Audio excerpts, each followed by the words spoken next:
התקופה המסויטת של בית"ר ירושלים מתעקשת להימשך. הקורונה, עסקת השייך שלא קרתה והיכולת במגרש השאירו לבית"ר אופציה אחת לתואר אפשרי העונה, זכייה בגביע המדינה. הערב הקבוצה של דראפיץ' וברדה פוגשת את מלכת הטקו של הלאומית, הפועל עכו, שרוצה להיות גם הסינדרלה של סיבוב ח'. הנה הקרן של עכו, והעקב הזה לוחת בידיים של איתמר ניצן. תומר, ספר לנו על הדקות הראשונות במחנה הבית"רי.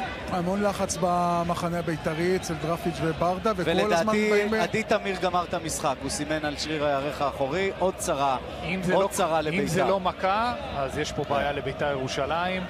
אז הנה החילוף הראשון, הכפוי, שבית"ר נאלצת לבצע בדקה ה-12.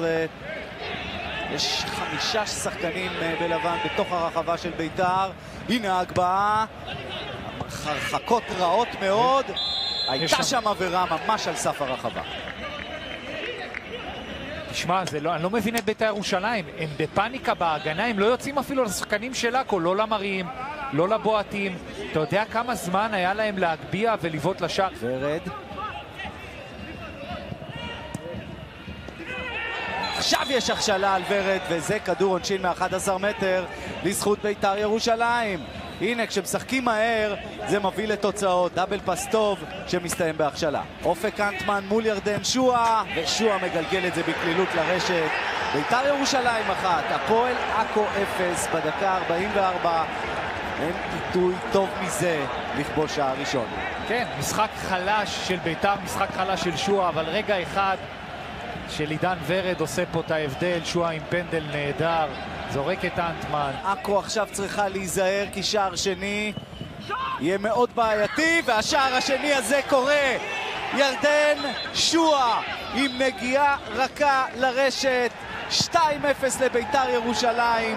3 דקות בגן עדן מבחינתו של שועה. איזו קרן נהדרת ואיזו סיומת חלומית למחצית הזו.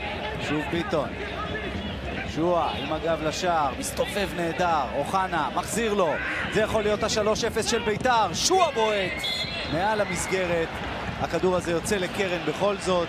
עוד מהלך טוב של החלוץ הבית"רי, ובעיקר שפת גוף אחרת של כל בית"ר ירושלים, אנרגיות של קבוצה שגם אם היא חבולה ופצועה ויש לה בעיות.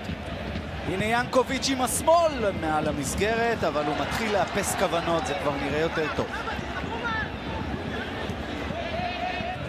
מטאוסיניו הברזילאי עם הופעת הבכורה שלו בישראל. יש לה המון בעיות ופצועים. מטאוסיניו בועט, מגרד את הרשת החיצונית. אתה היה יפה, אבל חסר קצת עוצמות. דראפיץ' וברדה יכולים סוף סוף קצת לחייך ולהתרכז בליגה כבר בעוד 3 ימים.